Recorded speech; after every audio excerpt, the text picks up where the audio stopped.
All right. So your mother grabbed you in her arms and ran. And ran. I don't know where she was running. I'm not sure she knew where she was running. But there was a crowd of people running in the same direction on a sidewalk in the city. On one side of the sidewalk, there was a tall wall of a building with a tall wall and glass windows on top. And we were all running in the same direction. And then my mother saw a young man in a uniform. I don't know if it was police or military. It was a uniform.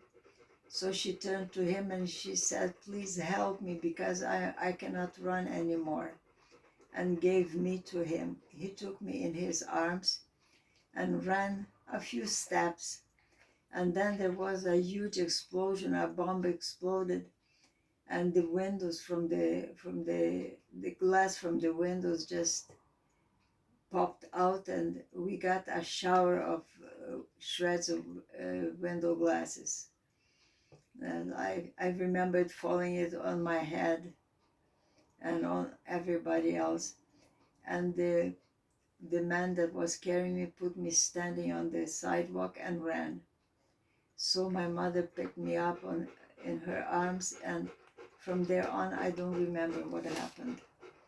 When I came to, we were sitting in a place that was cold, it was wet, it was dark, it was black. And later full of people just as frightened as we were. Everybody's staring through a hole in the wall that was meant to be a window one day. And we waited there, I don't know how many hours, because I lost track of, probably I fell asleep or lost consciousness. But later I found out that that was a house that was being built of clay, and they just put the walls up and made the hole for the window. The floor was clay and everything was just very wet, just recently. This was the put together. foundation, though, like the basement, right?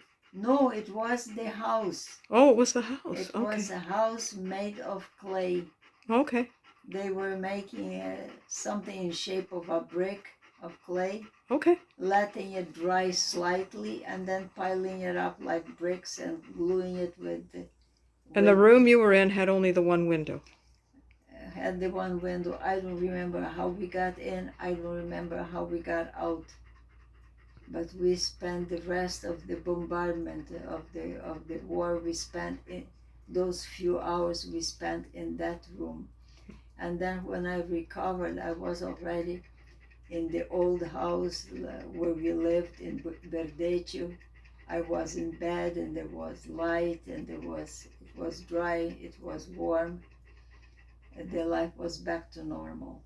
And you weren't expelled from that place anymore because the Soviet authorities had left. Yeah, the Soviet authorities, the Soviet capitulated. And when we came back, that battle was for the city and the Germans took it over. Okay.